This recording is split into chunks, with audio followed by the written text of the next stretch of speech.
मुफ्ती साहब जहन कमजोर है, कोई वजीफा है उसका बादाम खाया करें मेरे भाई। बादाम जो है ना रात को पानी में भिगो के रखते हैं, सुबह खूब अच्छी तरह चबा के खाएं। बादाम कम चबा के खाओगे फायदा नहीं है, बहुत ज्यादा उसको चबाना पड़ता है, उसका तेल निकाल दो फिर बादाम का फायदा है। और बादाम से बेहतर कोई खुश्क मेवा है नहीं इतनी और हाँ, दिमाग के लिए अखरोट खाएं। अखरोट दिमाग के लिए सबसे बेहतर मेवा। देखो अल्लाह ने बनाई भी उसकी शक्ल दिमाग जैसी है, दिमाग के लिए अखरोट खाया करें। और वैसे आजकल जो दिमाग कमजोर है ना, उसकी वजह अखरोट की कमी नहीं है, बल्कि दिमाग इस्तेमाल ही नहीं करते। जो चीज इंसान की इस्तेमाल नहीं होती वो कमजोर हो जाती है। आप चलना छोड़ देंगे तो टांगे क्या हो जाएंगी? कमजोर। चाहे रोजाना दूध पिए, दही पिए, चर्बी भी खाएं तो भी फायदा नहीं होगा, चलना पड़ेगा।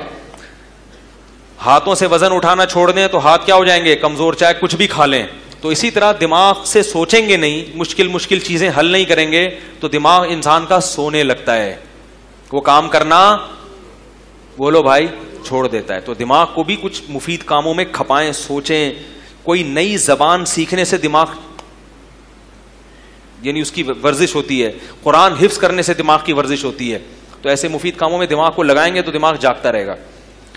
जो डॉक्टर है ना, जो नफ्सियात, वो एक दिमाग की वर्जिश बताते हैं, घड़ी को उल्टा रख के देखें टाइम क्या हो रहा है, तो जैसे ना दिमाग लगता है उसमें। इससे भी दिमाग की क्या होती है?